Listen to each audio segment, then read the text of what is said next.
Deck TV. Ni mwaminifu kiwango cha kuaminiwa, tena ikawa asubuhi, ikawa jioni, siku ya 7 katika mafungo yetu ya Kwaresma. Hii ni Kwaresma. Tumsifu Yesu Kristo. Tunamshukuru Mungu sana ambaye ametupa neema ya kuwepo nyumbani mwa Bwana asubuhi ya leo katika Kwaresma ya mwaka huu. Neno kuu linalotuongoza ni kutoka kitabu cha Malaki ule mlango wa 4 mstari wa 2. Kitabu cha Malaki 4 mstari wa 2, Biblia inasema hivi: lakini kwenu ninyi mnaolicha jina langu, jua la haki litawazukia. Jua la haki litawazukia, lenye kuponya katika mbawa zake, nanyi mtatoka nje na kucheza kama ndama wa mazizini. Lakini pia katika kitabu cha Isaya 57, kitabu cha Isaya 57 ule mlango wa 20 mstari wa 20 na wa 21. Isaya 57 20 na 21. Bali wabaya wanafanana na bahari iliyochafuka, maana haiwezi kutulia, na maji yake hutoa tope na takataka.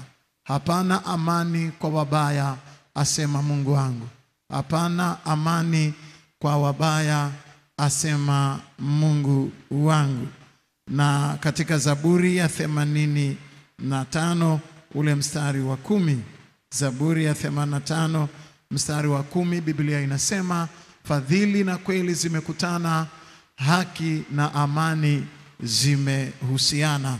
Haki na amani zimehusiana. Na kauli mbiu yetu katika siku hizi 40 tunasema no peace, no justice, no peace. No justice, no justice, no peace. No justice, no peace. Hakuna haki, hakuna amani. Hakuna haki, hakuna amani. Hilo ndio neno ambalo asubuhi ya leo tunataka kuendelea nalo. Na mada yetu asubuhi ya leo inasema jua la haki. Jua la haki, the sun of righteousness. Jua la haki, the sun of righteousness. Na tunaangalia jua la haki kwa Danieli. Na tunaangalia pale kwenye bracket, kile unachowatakia wengine ndicho kitakachokufuata. Kile unachowatakia wengine kitakufuata. Kile unachowatakia wengine ndicho kitakachokufuata. Kile unachowatakia wengine ndicho kitakachokufuata. Tafadhali naomba usome pamoja nami katika kitabu cha Danieli ule mlango wa 6 mstari wa 18 mpaka wa 24. Danieli 6:18 mpaka 24. Kitabu cha Danieli ule mlango wa 6 mstari wa 18 mpaka wa 24. Na mimi nawatangulia kusoma katika jina la Yesu Kristo wa Nazareti aliye hai. Kanisa la Mungu liseme amen. Kisha mfalme akaenda nyumbani kwake, akakesha usiku kucha, akafunga, na vinanda havikuletwa mbele yake, na usingizi wake ukampaa. Asubuhi mfalme akaondoka mapema, akaenda kwa haraka mpaka penye lile tundu la simba. Naye alipokaribia lile tundu, akamlilia Danieli kwa sauti ya huzuni. Mfalme akanena, akamwambia, Danieli, Danieli, mtumishi wa Mungu aliye hai, je, Mungu wako unayemtumikia daima aweza kukuponya na simba hawa? Ndipo Danieli akamwambia mfalme, mfalme, uishi milele. Mungu wangu amemtuma malaika wake, naye ameyafumba makanwa ya simba, nao hawakunidhuru. Kwa kuwa mbele zake mimi nalionekana kuwa sina hatia, tena mbele zako mfalme sikukosa neno. Basi mfalme akafurahi sana, akaamuru wamtoe Danieli katika lile tundu. Ndipo Danieli akatolewa katika lile tundu, wala dhara lolote halikuonekana mwilini mwake, kwa sababu alikuwa anamtumaini Mungu wake. Mfalme akaamuru, nao wakawaleta wale watu waliomshitaki Danieli, wakawatupa katika tundu la simba, wao na watoto wao na wake zao, na wale simba wakawashinda, wakaivunja mifupa yao vipande vipande kabla hawajafika chini ya tundu. Na ninaomba tena usome pamoja nami kitabu cha Ezekieli, ule mlango wa 35 mstari wa 5 na wa 6. Kitabu cha Ezekieli mlango wa 35 mstari wa 5 na wa 6. Ezekieli 35 5 na 6. Biblia inasema, kwa kuwa umekuwa na uadui usiokoma. Kwa kuwa umekuwa na uadui usiokoma. Kwa kuwa umekuwa na uadui usiokoma, nawe umewatoa wana wa Israeli wapigwe kwa nguvu za upanga wakati wa msiba wao, wakati wa mwisho wa uovu. Basi kama mimi niishivyo, asema Bwana Mungu, nitakuweka tayari kwa damu, na damu itakufuatilia. Kia damu, basi damu itakufuatia. Na hili ndio neno la Mungu. Na tutulie tuombe. Mungu Mwenyezi, Baba, katika jina la Yesu, asante kwa sababu unaishi, unamiliki na kutawala, na katikati ya miungu hakuna Mungu aliyekuwa mfano wako. Baba yangu mpenzi, saa imefika na sasa ipo. Useme na kanisa lako waziwazi. Utujalie kusema kwa lugha ya nyumbani kwetu, ili kwa neema yako tuelewe sawa sawa na maandiko. Utujalie ufahamu na utashi. Nasimama kinyume na roho la mpinga Kristo na maroho ya uasi na kelele za uovu, katika jina la Yesu Kristo. Mungu wa neema, usimame na ututetee. Wewe ni Mungu okoaye, na njia za kutoka mautini zina wewe. Utubariki sasa na daima. Naam, Bwana, useme nasi kwa jina la Baba na Mwana na Roho Mtakatifu. Kanisa la Mungu liseme amen. Tumsifu Yesu Kristo. Hii ni Kwaresma, na leo ni siku ya 7 katika mfululizo wa mafungo yetu ya Kwaresma yetu ya mwaka huu wa Jubilei, mwaka wa 2025. Mada yetu kuu hapa, jua la haki, the Son of Righteousness. Jua la haki, the Son of Righteousness. Jua la haki kwa Danieli. Na tunaangalia kichwa kidogo pale kwenye mabano, kile unachowatakia wengine ndicho kitakachokufuata. Kile unachowatakia wengine ndicho kitakachokufuata. Na mabibi na mabwana, tumesoma habari ya Danieli ambaye wakati huu alikuwa ni waziri mkuu katika ufalme wa Dario. Na Biblia inasema wakati ule Danieli akiwa waziri mkuu akatenda kwa haki, akafanya kwa bidii, akajitahidi kutenda haki, akawa mzalendo, akaipenda nchi yake, akatenda haki, akakataa rushwa, akakataa kuachawa, akatenda kwa haki na kwa hekima na kwa maarifa na kwa ufahamu, na akafanya kazi kwa bidii usiku na mchana.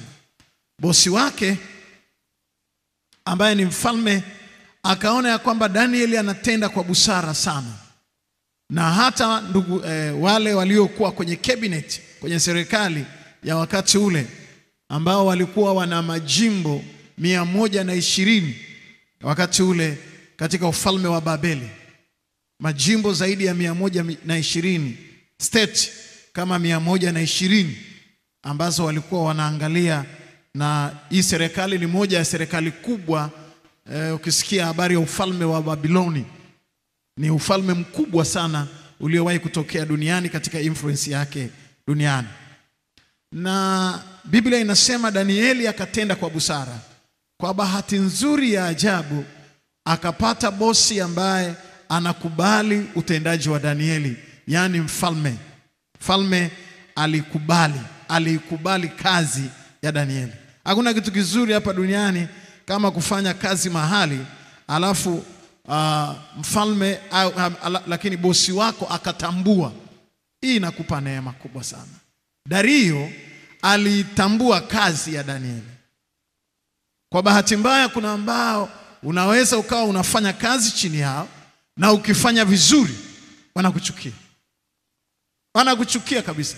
Lakini Dario mfalme, falsafa yake ya uongozi ni falsafa ambayo pengine ingepaswa kuigwa na viongozi wengi duniani, ya kwamba mtu mwenye impact pamoja na mambo mengine, kwanza unahitaji divine favor kwa ajili yake, lakini pia unahitaji kumtia moyo na kumsaidia ili aweze kufanya kazi yake vizuri zaidi. Sasa mfalme Dario type of leadership, falsafa ya uongozi ya namna ya Dario ndio ambayo inaendelea kuisha sasa hivi. Actually, ukiwa chini ya mtu, kila unachokifanya sifa ni ya kwake. Yale ambayo Danieli alikuwa anafanya, sifa ni kwa Dario. Na yale ambayo unafanya kwenye department, ukiwa kwenye department, mkuu wa department ndiye anapata heshima.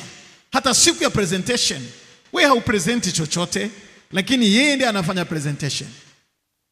Lakini pia mkuu wa kama ni wa taasisi au wa kitengo, ambayo tunasema the top of management pale juu, kama ndio manager wa benki pale juu, director wa benki pale juu, ma-CEOs, hao ndio ambao wanabeba heshima, wanaonekana wamefanya vizuri. Lakini kuna watu ambao huku chini, akina Danieli, wamewasababisha wao waonekane. Bahati mbaya, ile falsafa ya uongozi ya kama Dario ni kama inaisha katikati ya uso wa nchi. Utashangaa hata yule ambaye unamtengenezea heshima ya jina lake anakuwa wa kwanza kukuchukia, yani sana. Na kwa nini? Unakuta ana falsafa ya hovyo kichwani kwake. Analinda kiti, analinda position, usije ukaonekana alafu yeye akaonekana hana maana. Kwa sababu hiyo tumeingia kwenye hasara ya mambo mengi kwenye taasisi, kwenye serikali, taasisi za umma. Tumeingia kwenye mambo mengi ya hasara kwa sababu ya hiyo chuki binafsi. Hasa chuki ilikuwepo katika taasisi kubwa ya serikali ya Dario. Ilikuwa ni taasisi kubwa sana ya majimbo au state 120 katika hiyo mashariki ya kati na mashariki ya mbali. Sasa Biblia inasema mawaziri, manaibu waziri, maamiri, maliwali na madiwani na wakuu wa mikoa na wakuu wa wilaya wakakutana wakasema, huyu jamaa anafanya vizuri sana, hatuna namna ya kumshtaki kwa sababu ndani yake ni muumini wa haki. Nimewaambia katika Kwaresma ya mwaka huu, lengo la somo hili la jua la haki ni kukusababisha uwe muumini wa haki, lakini ni kujenga hoja, reason and argument, kukujengea reason why utende haki. Kwa bahati mbaya, mwanadamu ni mtu mwenye reason, yani mwanadamu ana reason, anawaza, anafikiri, na hatuwezi kukuambia tenda haki kama haujui faida za haki na madhara yake. At least ujue madhara yake ya wazi kama ambavyo ninayazungumzia hapa, alafu itakusaidia kutenda haki. Kwa hiyo katika Kwaresma ya mwaka huu tunataka kwa neema ya Mungu atusaidie ageuze mioyo yetu ili tuwe waumini wa haki. Na ndio maana tunasema no justice, no peace. Hakuna haki, hakuna amani. Na Biblia inasema wabaya ni kama bahari iliyochafuka, inatoa tope na takataka. Hapana amani kwa wabaya, asema Mungu wangu. Wapendwa mabibi na mabwana, asubuhi ya leo ninataka moja kwa moja uangalie kisa hiki cha Danieli ambacho baadaye walimshtaki na wakamwambia mfalme, Danieli tumemshtaki, tuweke sheria. Kikao kinaketi, kinatumia na hela ya serikali, lakini kikao kile kimeorganiziwa kwa ajili ya mtu mmoja tu. Watengeneze sheria, waweke sera ya kwamba hakuna mtu atakayeabudu katika miezi hii mitatu. Hakuna hata mtu atakayeabudu mahali pengine, lakini watu wote wakuabudu wewe mfalme, wakusujudia. Na wafalme wanapenda sifa, na mtu ameumbwa kwa mfano wa Mungu, na Mungu ni Mungu anayependa kuabudiwa. Na mfalme Dario alikuwa mfano wa Mungu, akasema yes, hii miezi mitatu ni zamu yangu ya kuabudiwa. Kwa hiyo akafunga ibada. Lakini Danieli akijua ya kwamba marufuku imekwisha kuwekwa na sera na sheria imekwisha kutiwa muhuri, Danieli akaamua kuomba mara 3 kwa juma. Akaomba mara 3 kwa siku, akifungua dirisha lake kuelekea Jerusalem. Na wale wakampiga picha, wakamzua, wakamwekea ushahidi. Baadaye wakasimama mbele za mfalme, wakamwambia mfalme, kuna kijana mmoja amefarakana na sheria zetu, ni Mwebrania, ametokea huko Israel, na yeye si wala wa kabila hili, lakini anakuwa na kiburi kinyume cha sheria yako mfalme, amuru kwamba atupwe kwenye tundu la simba. Kwa hiyo akaamuru mfalme, Danieli akatupwa kwenye tundu la simba, ila mfalme akaumia kwa sababu Danieli alikuwa ni jembe. Hapa mjini tunasema alikuwa jembe kwenye taasisi pana ya serikali ya Dario. Wapendwa, niliwahi kuzungumza hapa nikasema, tumia wenye akili wakuweke kwenye kiti. Yaani kama unataka kutawala mahali au unataka kuacha legacy, use them. Tumia wenye akili wakuweke kwenye kiti. Mwenye akili haishi kwa nafasi za uteuzi wala nafasi za kupewa. Mwenye akili anaishi kwa akili yake. Piga makofi yanayoeleweka. Mwenye akili anaishi katika akili yake. Unyie wa viti vya kuteuliwa mkae kwenye viti, msaidiwe. Punga mkono wako pamoja na mimi. Sasa Biblia inasema mfalme akaumia sana rohoni kwa kitendo kile. Akaumia sana, usiku kucha hakulala, akakosa usingizi. Na mimi naomba uandike hoja chache hapa kwa haraka. Hoja ya kwanza, jua la haki lilimsababisha mfalme akose usingizi. Nguvu ya haki, nguvu ya haki itasema na wakuu usiku kucha na mchana kutwa, kelele ya haki haitulii. Nitarudia tena. Jua la haki lilimsababisha mfalme akose usingizi. Kwa hiyo nguvu ya haki itasema na wakuu, madirekta, si viongozi, wakuu wa taasisi. Nguvu ya haki itasema na wakuu usiku kucha na mchana kutwa, kelele ya haki haitulii. Kelele ya haki haitulii. Kelele ya haki kwenye ofisi yako haiwezi kutulia. Kelele ya haki kwenye kitengo ambacho umepewa haiwezi kutulia. Kelele ya haki ilimzuia mfalme Dario kupata usingizi, lakini pia ilizuia mfalme wakati ule wa Esther, wakati wa Mordekai pamoja na Hamani, alikosa usingizi. Na wafalme au viongozi wachache ambao bado wana sikio la haki, kwa sababu una viongozi ambao jicho la haki limepofuka kwao. Una viongozi ambao sikio la haki limekufa, hawasikii haki, hawaoni haki. Lakini sikio la haki la Dario lilikuwa halijafa, na jicho la haki la Dario lilikuwa halijafa kabisa. Na Dario hakulala usiku kucha, akafunga, akaomboleza siku ile, akalala kwenye magunia. Akasema, siwezi kulala kwa sababu kuna mtu mmoja ambaye ameonewa au amedhulumiwa. Wapendwa mabibi na mabwana, kelele ya haki. Ninaomba viongozi wote ambao Mungu amewaamini kuwapa mamlaka, msikie kelele za haki. Kwenye ofisi zenu msikie kelele za haki. Msikie kelele za haki kwenye familia. Baba, usikie kelele ya haki ya familia. Ipige kelele kwenye maisha yako. Ukose usingizi kwa kimada. Ukose usingizi kwa mchepuko. Usikie kelele ya haki ya hawa watoto wanaohitaji mama yao, wanaohitaji baba yao. Usikie kelele ya haki ambayo watoto hawa wanahitaji kusoma, na wewe umehama nyumbani. Watoto hawa wanataka kusikia sauti ya baba yao, na wewe umehama nyumbani. Hii ni Kwaresma, sikio la haki na jicho la haki. Usikie kelele.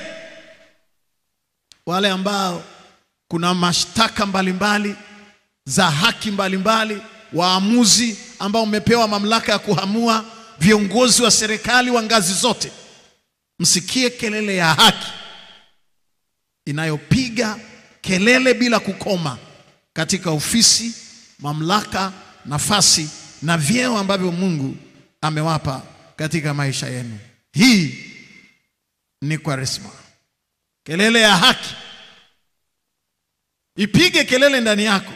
Mama, Biblia inasema ni haki ya mwanaume aheshimiwe, haijalishi ana hela au hana. Ni haki yake. Kwa hiyo kelele hiyo ya haki ipige kelele ndani yenu akina mama, mtuheshimu hata kama hatuna jero, lakini tupo. Hallelujah. Juzi nilifurahi sana. Tulipata falsafa nzuri sana kwenye hii wiki ya akina mama Jumapili. Mhubiri alihubiri hapa ni mjane wa miaka 27. Mwinjilisti Heaven Light Swai ni mjane. Na akasema falsafa pana sana. Anasema unajua ni kwa nini imeandikwa Mungu ni mume wa wajane na ni baba wa yatima? Ni kwa sababu mwanaume ni nafasi, anabeba nafasi ya Mungu katika familia. Haijalishi ana hela au hana. Lakini ilimradi ni mwanaume, anabeba nafasi ya Mungu katika familia. Ndio maana mwanaume akifa tu, Mungu anakuja kwenye position, ana take place. Lakini kabla mwanaume hajafa, wewe hauwezi, Mungu hawezi kuwa mume wako, wala Mungu lakini mwanaume akifa, ghafla Mungu anakuja kwenye ile nyumba ya mjane, ana take place, anakaa pale kama mume, anafanya majukumu kama baba. Na ndio maana anasema ni baba wa yatima na tena ni mume wa wajane. Sasa lazima ufahamu ya kwamba hakuna mwanamke anayejua thamani ya mwanaume kama mjane. Yaani mjane ndiye anajuaga thamani ya mwanaume, lakini hawa wamama ambao hawajawa wajane wanatuchukulia poa. Yaani wanatuchukulia tu poa kwamba tupo, kesho tutatoka hivyo hivyo. Lakini hatuko hivyo. Mungu ametupa mamlaka, na kelele ya haki ipige ndani yako, na kelele ya haki haitatulia. Jambo la pili, hoja ya pili, kwa nini tunahimiza watu kutenda haki? Ni kwa kuwa haki ni chanjo inayozuia mabaya ndani ya mtu. Haki ya Danieli ilizuia simba walao katika shimo la mauti. Kwa nini tunahimiza watu kutenda haki? Ni kwa kuwa haki ni chanjo inayozuia mabaya ndani ya mtu. Haki ya Danieli ilizuia simba walao katika shimo la mauti. Wapendwa mabibi na mabwana, kwa nini Kwaresma hii tunakazana kuzungumza juu ya haki? Ni kwa sababu kitu kitakachokuepusha na mabaya duniani katika maisha haya tunayoishi ni haki. Haki ni vaccine. Haki ni chanjo. Haki ni chanjo ndani ya mtu inayozuia mabaya ya kila namna. Mungu atatujalia wiki hii na wiki ijayo tutaangalia sana jambo hili, namna ambavyo haki ni chanjo. Haki ya Mordekai ilikuwa ni chanjo iliyozuia mabaya yote aliyotengeneza Hamani na ule msalaba wa kumnyonga na wa kumuua. Haki ni chanjo. Lakini pia haki ni chanjo kwa Danieli iliyozuia simba wenye njaa kumrarua na kumuondoa. Haki ni chanjo. Lakini si hivyo tu, haki ni chanjo iliyowazuia Shadrach, Meshach na Abednego, vijana watatu waliotupwa kwenye moto wa kuyeyusha gesi. Moto ule moto wa gesi wa kuyeyusha chuma, moto wa Nebukadreza ulioongezwa mara 7, ule moto zaidi ya mkaa wa mawe, moto unaoyeyusha chuma. Wakatupwa Shadrach, Meshach na Abednego, lakini walikuwa wana haki. Haki ni vaccine. Haki inazuia mabaya ndani ya mtu. Sasa ukitaka kuwatia adabu adui zako, tenda haki. Watahangaika. Hata wakienda kuroga, mganga akiitisha majini anaanguka yeye. Na kuhakikishia, nimeona zaidi ya mara nyingi. Wako watu kibao wameenda kwa waganga wa kienyeji kuroga wenye haki. Anafika mganga anamwambia, usirudi tena hapa. Usije ukarudi tena hapa, unataabisha mizimu yangu. Ondoka. Yule harogeki, ni mwenye haki. Mganga kabla hajaroga, kitu cha kwanza anachoangalia haki. Akikuta haki, anakuambia ondoka na hela yako. Siwezi hata kuhangaika nayo. Au anakupa masharti magumu, kalete machozi ya samaki, utayatafuta. Lakini haki ni vaccine. Unaishi katikati ya watu wasiokutaka, tenda haki, utawatia adabu. Hata wawashe moto mara 7, haukugusi. Na Danieli alisimama katika haki. Oh my God. Hoja ya 3 na ya mwisho. Hoja ya 3 na ya mwisho. Kile unachowatakia wengine ndicho kitakachokufuata wewe na watoto wako. Kwa hiyo, ondoa chuki na hasira na kinyongo ndani yako inayopelekea kuwatakia wengine mabaya. Hii ni Kwaresma. Kile unachowatakia wengine ndicho kitakachokufuata. Kitakachokufuata wewe na watoto wako. Kwa hiyo, ondoa chuki na hasira na kinyongo ndani yako inayokupelekea kuwatakia wengine mabaya. Wapendwa mabibi na mabwana, hawa mawaziri na manaibu waziri na maliwali na maamiri na madiwani na wakuu wa mikoa na wakuu wa wilaya walimtakia Danieli mauti, na mauti ikawafuata wao na watoto wao. That is very bad indeed. Na hiyo ndio ambayo nataka kuzungumza hapa. Kwa kuwa hukuchukia damu. Naomba tena urudishe ile neno la Ezekieli pale mlango wa 5, Ezekieli mlango wa 35. Nitasoma mstari wa 5 na wa 6 kwa wale ambao wanasikia kwa njia ya radio. Ezekieli 35 5 mpaka 6. Kwa kuwa umekuwa na uadui usiokoma. Naomba ukomeshe uadui. Komesha. This is Kwaresma. Hii ni Kwaresma. Maombi yangu ya kichungaji hapa, komesha uadui. Komesha. Komesha. Mwambie jirani yako, komesha uadui. Uadui upo kwa sababu ulitendewa. Kwa kweli kabisa, hata nikikuangalia usoni, mimi ni mchungaji wako. Niangalie, mimi ni mchungaji wako kabisa. Nina kiapo na nadhiri kwa ajili yako. Najua umeumizwa. Najua umeumizwa. Waliokutendea hawa jamaa kiukweli hayafai. Ni maumivu makubwa. Lakini na kuomba usiwe na uadui wa daima. Komesha uadui. Achana nao. Ili mradi haujafa mpaka leo kwa sauti hii ya kichungaji, achana nao tangu leo kwa jina la Yesu Kristo wa Nazareti aliye hai. Sema amina. Pigie Bwana makofi mengi ya shangwe. Haleluya. Biblia inasema kwa kuwa umekuwa na uadui usiokoma. Naomba kuwepo na ukomo wa uadui. Tangaza ukomo wa uadui katika Kwaresma ya mwaka huu. Tangaza ukomo. Ukomo kwamba basi expire date ya huu uadui ambao nimetendewa nimedhalilishwa, nimeumizwa, nimefanyiwa mabaya,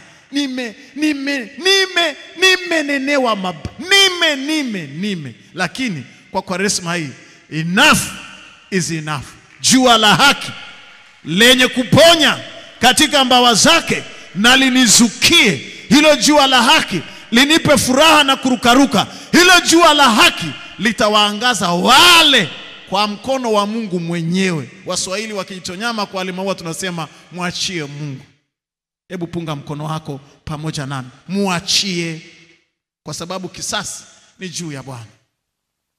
Hasa kwa kuwa umekuwa na uadui usiokoma, nao umewatoa wana wa Israeli wapigwe kwa nguvu za upanga wakati wa msiba wao, wakati wa mwisho wa uovu. Bwana Mungu asema hivi: basi kama mimi niishivyo, asema Bwana Mungu, nitakuweka tayari kwa damu, na damu itakufuatia. Ikiwa hukuchukia damu, basi damu itakufuatia. Sasa naomba uangalie macho ubaoni tafadhali. Look at me. Wapendwa mabibi na mabwana, kile walichokitafuta hawa manaibu mawaziri, manaibu waziri, maamiri, wakuu wa wilaya na government yote, serikali nzima, kwa fitina. Hizi fitina zipo tu, zipo kwenye familia, zipo kwenye taasisi za dini, zipo kwenye taasisi za kawaida, kwenye makampuni, zipo kwenye taasisi za serikali, zipo na kwenye taasisi pana ya serikali ya Dario, fitina ikatengenezwa kubwa na vikao na sheria na sera zikawekwa, utaratibu ukatengenezwa, lakini anatafutwa mtu mmoja kwa gharama ya serikali. Sasa hawa walimtakia Danieli mauti. Biblia inasema kile unachomtakia mtu ndicho kitakachokufuata, au kile unachowatakia wengine ndicho kitakachokufuata wewe na watoto wako. Hiyo statement ni mbaya na ni ngumu, ni falsafa. That is the law of nature. Hiyo ni sheria ya asili ambayo haibadiliki, iko pale. Kwa kuwa walitamani Danieli afie kwenye tundu la simba, pengine alikuwa na mke ambaye atakosa matumaini na matunzo, alikuwa na watoto ambao wanapaswa kwenda shule, hawatakwenda tena, na wamekamilisha ile fitina, na walipomtupa usiku kucha walikuwa wanajipongeza, wanakunywa, wanacheza santuri, wanasema tumemmaliza. Kama ambavyo wakati mwingine unaenda kwenye kikao, halafu unaona jamaa amekabidhiwa barua ya kufukuzwa kazi, yuko kwenye mitandao ametumbuliwa, halafu unajipongeza, unasema fitina imeiva, mkaanga sumu imekaangika. Na hawa kaanga sumu wakaamini ya kwamba sumu tulioikaanga imekaangika na Danieli ameondoka na yuko kwenye tundu la simba. Kile unachowatakia wengine ndicho kitakachokufuata. Ili gharimu masaa 12 tu. Kulipokucha asubuhi, mfalme akaenda kwenye tundu la simba, akauliza Danieli, Danieli, tumishi wa Mungu aliye hai, simba hawa na Mungu wako ameweza kukuokoa na simba? Danieli akasema ndio, kwa sababu nina vaccine, nina chanjo ya haki. Oh my God, oh my God, oh my God. Na jua la haki lenye kuponya katika mbawa zake mfalme limenizukia humu kwenye shimo la mauti. Ni maombi yangu, jua la haki lenye kuponya katika mbawa zake. Oh my God, wako wapi watu wachache wanaosema jua la haki lenye kuponya katika mbawa zake? Mabibi na mabwana, wengine kama sio jua la haki lenye kuponya katika mbawa zake, usingekuwepo mpaka leo, usingekuwepo. Watu walikuwa very serious kwa habari ya maisha yako, could destroy your future, could destroy your business, could destroy your family. Walikuwepo pale wahakikisha ya kwamba hautakaa usimame milele, lakini jua la haki lenye kuponya katika mbawa zake limekuzukia. Tazama leo unashangilia, unarukaruka. Oh my God, oh my God, oh my God, oh my God. Ungempigia tena Jehova na vigelegele vya shangwe. Hallelujah. Mabibi na mabwana, hawa watu waliangushwa. Falme akasema wakamatwe, wakatupwa kwenye tundu la simba, wakafa wote, wao na watoto wao na wake zao na watu wa nyumba zao. Sasa hapa ndipo ambako Nilishasema na leo nitasema tena.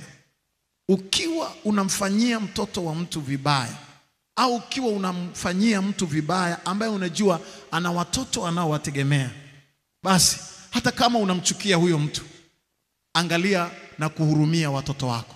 Manake yale utakayofanya kwa huyu mwenye watoto yatarudi kwa watoto wako. Danieli alikuwa na watoto na yalirudi kwa watoto wa wale maamiri na mawaziri wao na wake zao, wakatupa kule na wakafa. Dhambi ni mauti. Mshahara wa dhambi ni mauti. Kile unachokitazamia kwa watu wengine ndicho kitakachokujia. Sasa shida ni hii, kwamba umeumizwa, una maumivu makubwa, na saa zote umekuwa unajiapiza. Ukienda nyumbani unajiapiza, ukiwa chumbani unajiapiza, ukiingia bafuni unajiapiza, ukiwa barabarani unajiapiza. Ninakuomba tafadhali, pamoja na hasira ambayo umekuwa nayo, usiendelee na uadui. Chuki. Biblia inasema, kwa maana hapana amani kwa wabaya, asema Bwana. Ni kama bahari iliyochafuka, inatoa tope na takataka. Hakuna amani kwa wabaya.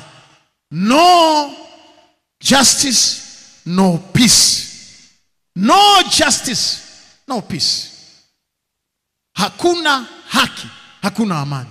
Wale watu wote, serikali nzima ikatupwa katika shimo la mauti na wakafa, kwa sababu kile walichokitaka kwa mtu mwingine ndicho kilichowafuata. Wapendwa, kuna wakati fulani nilikwenda kutumika miaka ya 90. Ndugu mmoja, familia yao ilipata shida ya laana. Kulikuwa na madhuluma huko, alafu walikuwa ni ndugu 7, wakaanza kufa mmoja mmoja. Kila tarehe fulani mwezi fulani anakufa, kila tarehe fulani, miaka hiyo ya 90. Sasa nilikuwa mwinjilisti wakati ule. Wakafa watu 6, wavulana 6 kwenye familia moja, baba mmoja, mama mmoja, akabakia mmoja. Yule jamaa akapata kama uchizi kwa sababu ya hofu ya mauti. Kwa hiyo akawa kama amechanganyikiwa kwa kiwango kikubwa sana, alikuwa amechanganyikiwa. Kwa hiyo akawa sasa anakosa amani, anaishi kwa shida, analala porini hivyo. Lakini siku moja akaja kwenye fellowship yetu. Tukampokea pale kwenye fellowship yetu, tukaomba kwa ajili yake. Ni mtu nilimfahamu pia. Nikamwambia, kwani una shida gani? Akaniambia, si unajua tarehe ya sisi kufa ni kesho kutwa? Na mimi nikakumbuka kweli, kwa sababu ni familia ambayo nilikuwa naifahamu. Nikajua kweli ana hofu ya mauti. Nikamwambia, tukamsomea neno moja katika Zaburi, nimekukimbilia wewe Bwana, nisiaibike milele. Nikamwambia, kwa kuwa umekimbilia kwenye madhabahu na umeshika pembe ya madhabahu ukiomba rehema, Mungu wa rehema atakurehemu. Na tukapanga maombi, kwenda kufanya maombi nyumbani kwake na fellowship nzima. Tukaenda tukafanya mkesha. Mke wake akakataa kushiriki kwenye ule mkesha. Mimi ndio nilikuwa mwinjilisti, ndio kiongozi. Akaniita pembeni akaniambia, hawa jamaa wameshakufa 6. Huyu ni wa 7 na mwezi ujao huyu jamaa atakufa, msihangaike naye. Nikajiuliza, kwa nini yule mama alikuwa na taraja la mauti na akasubiri mauti ya mume wake kwa furaha namna hiyo? Pengine ni haya majeraha ambayo tunakuwa nayo kwenye familia. Mwisho unasema basi na kitokee kifo, utakufa wewe, utaamini? Shauri yako. Sasa tukamwombea yule jamaa. Lakini wiki moja baadaye, mwezi mmoja baadaye, tukagundua tena yule jamaa amerudi kwenda kulala kwenye mapori. Baadaye tukakutana naye, nikamwambia, kwa nini tena? Akaniambia, bwana, mke wangu ananiambia, haya, tunataka hati ya shamba. Ni matajiri, ni watu wasomi, matajiri tu. Nataka hati ya shamba, nataka hati hii, nataka hiki, nataka unipe statement zako za benki. Wewe unakufa, wewe utakufa kesho kutwa, wewe utakufa kama ndugu zako. Yaani hivyo. Wewe utakufa tu. Wewe utakufa kama ndugu zako. Wewe utakufa. Kwa ile ikamletea shida. Tukamwambia sasa usikae porini, tukampeleka kanisani. Tulikuwa kwenye mji fulani nisiutaje. Basi tukampeleka kanisani, akawa anakaa pale, anatumia mabafu ya kanisa, lakini akawa anakaa kwa mchungaji. Mchungaji akawa anamhudumia. Baadaye alikaa pale kanisani kidogo, nyumba ya mchungaji ilikuwa jirani, akawa analala kwenye nyumba ya mchungaji. Tukaendelea kumwombea. Tukamwambia ile siku ambayo ndio huko kwao wanakufaga tarehe hii moja, Tukafanya mkesha ile siku kanisani, tukamwombea, hakufa. Yaani mwenyewe anasubiri kama nakufa baadaye, ile siku ikaisha. Ile wiki ikaisha, ule mwezi ukapita, mwezi mwingine ukapita, mwaka ukapita, bado akiwa hai. Mpigie Bwana makofi mengi ya shangwe, haleluya. Miaka 3 baadaye, yule mama akawa anamwambia, nashangaa haukufa, nashangaa haukufa, nashangaa haukufa. Wakati yule mama anamshangaa mume wake kwa nini hakufa, na alichatarajia ya kwamba atakufa. Nataka nikuhakikishie, yule mama baada ya miaka 3 alipata accident mbaya, akapasuka kichwa na akafa yeye. Navyozungumza hapa ni karibu miaka zaidi inaenda 20 plus, inaenda karibu miaka 30. Yule baba mpaka kesho ni mzima, hajambo, hana allergy, hana kizunguzungu, hana pressure. Kile unachowatakia watu wengine ndicho kitakacho kufuata. Nilikutana na kesi moja ya wanafamilia, wafanyabiashara, familia nzuri tu. Mmoja akaenda kwenye madhehebu hayo huko duniani ya manabii na mitume na wachungaji wanaozukazuka huko. Akasema, mimi ni mkubwa, mimi ni mkubwa nyumbani, mdogo wangu ndiye anaheshimika, mdogo wangu amejenga nyumba kwa ajili ya wazazi, mdogo wangu amefanya mambo mengi, na mimi siheshimiki, ni kama amechukua nafasi yangu. Kwa hiyo simply akamwambia, inabidi ufunge siku 99 kwa ajili ya huyo mdogo wako nyumbani, alafu kila siku katika hizo siku 99, kila siku unauita umaskini na ufukara mara 99. Kwa hiyo per day anasimama, anamuitisha mdogo wake kwa jina, anamwapizia ufukara mara 99 kwa siku 99. Nilipokutana naye nikamwambia, Bwashe, hichi ambacho umekifanya, sijui utakuja kuondoaje ufukara kwako na kwa watoto wako daima. Manake kile ulichokitaka ndicho kitakachokufuata. Nataka nikuambie, macho haya yameona maajabu. Yule mdogo wake ambaye ndiye kila kitu, ndiye anaangalia wazazi, ndiye anaangalia nyumbani, amesitawi kwa usitawi, ni bilionea napozungumza hapa. Yule aliyeita ufukara mara 99 kwa siku 99, hata leo anajua alikoamkia, hata makazi, hata mahali pa kukaa hana, wala kibali mbele za mtu hana. Na bahati nzuri wote wawili hawajafa, ni marafiki zangu, I know them, hawajafa, wapo. Hata ninapozungumza hapa wanajua. Ni mwaka wa 15 sasa huyo jamaa anapita kwenye ufukara ambao hauko hapa duniani, haupo. Ni jela, nje, magereza, ndani, maisha yake. Aliitisha ufukara na umaskini mara 99 kwa siku 99. 99 per day unaitishia mtu maskini. Wapendwa, chuki za familia, za kutakiana mabaya. Namaliza kwa kusema hivi, unajua ni kwa nini wanandoa baada ya kubreak ndoa, mmoja anaishi kwa shida sana na mwingine anaishi vizuri? Unajua why? Baada ya talaka, kuna mmoja atateseka sana na kuna mmoja ataishi vizuri sana. Unajua kwa nini? Ni kwa sababu kuna mmoja ambaye anamtakia mwenzake mabaya. Ameniacha, ataona, atafilisika. Hapa mjini hawezi kuishi, hataweza kulipa kodi ya nyumba, hataweza kulipa umeme, hataweza kumalizia nyumba, hataweza kusomesha watoto, hata nitafuta tu. Yaani kadiri unavyomtarajia mabaya yule mtalaka wako, mabaya yote acha nicheke kidogo, acha nipumue. Mabaya yote yanakujia wewe, kwa sababu una uadui wa daima. Unauitisha ufukara, unasema ufukara, unatabiri ufukara, unatabiri aibu, unasubiri aibu, unasubiri fedheha, zote zinakujia wewe. Alafu kuna ambaye akisha kutaliki anakutakia all the best. Anakuambia kabisa, I wish you all the best, Justice Sepa.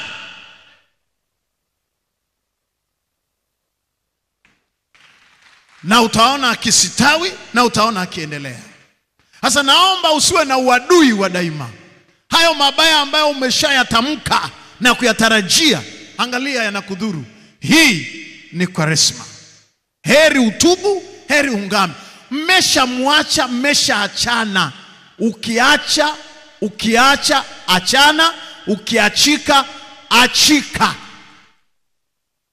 Mambo ya kuangalia kwenye status zake. Na kuna ngoma unaiacha leo, kesho anavaa tu mtumba wa Manzese. Haki ya Mungu atakusumbua, utaamini.